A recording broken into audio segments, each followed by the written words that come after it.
ఎలా ఉంది Pithapuram? Super sir. Pawan Kalyan garu Pithapuram చేయడానికి చాలా దృష్టి చేసుకున్నారు.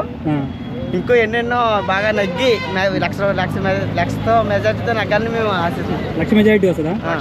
అధికార పార్టీ వాళ్ళేమో అసలు పవన్ కళ్యాణ్ గెలవనివ్వము, అసెంబ్లీలో అడుగు పెట్టినేమో అంటున్నారు. పవన్ కళ్యాణ్ వన్ సైడ్ అయిపోయాడు ఆల్రెడీ. వాళ్ళు పుకారు రప్పించి ఏదో విధంగా ఏదో పుకారు వస్తే మాకు కొన్ని ఓట్లు పడతాయని అనుకుంటున్నారు. వంగ గీత గెలుస్తుందని చెప్పి ప్రచారం చేసుకుంటున్నారు. ఇంకా ఏదో చెప్పుకోవాలి కదా, చెప్పుకోకపోతే కొన్ని కోట్లు కూడా పడవు కదా. అలా వంకెట్టుకొని చేయకపోతే పవన్ కళ్యాణ్ మీద చెయ్యాలి ఉండాలి కదా వాళ్ళకని. గెలుస్తాడంటారు. ఓవరాల్ గోదావరి జిల్లాలో ఎలా ఉంటుంది జనసేన పార్టీకి? Super sir.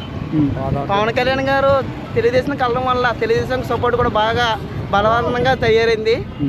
చంద్రబాబు నాయుడు పవన్ కళ్యాణ్ కూడా భవిష్యత్తులో ఇంకా బాగుంటుందని కోరుకుంటున్నాం. అధికార పార్టీ వాళ్ళు ఏమంటున్నారంటే 10 సంవత్సరాలు అయింది పార్టీ పెట్టేసి, ఈరోజు కూడా 21 సీటుకే పరిమితం అయ్యాడు.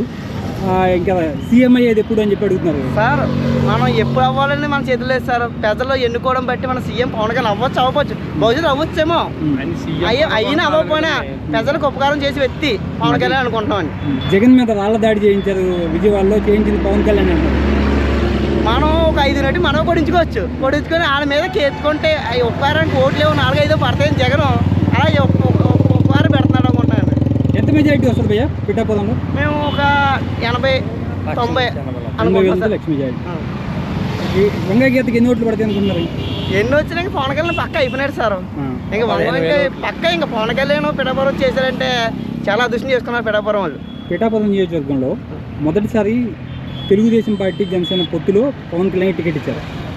అనౌన్స్ చేసిన వెంటనే వర్మ వాళ్ళు ఎవరైతే టీడీపీ ఇన్ఛార్జిగా పనిచేశారో వర్మ వాళ్ళ మనుషులు ఎవరైతే ఉన్నారో ఎలా పడితే అలా మాట్లాడేసి పవన్ కళ్యాణ్ పెట్టడం జరిగింది. ఇప్పుడు వాళ్ళంతా మీకు జనసేన పార్టీకి చేసే పరిస్థితి ఉందా? Full support. Okay thank you.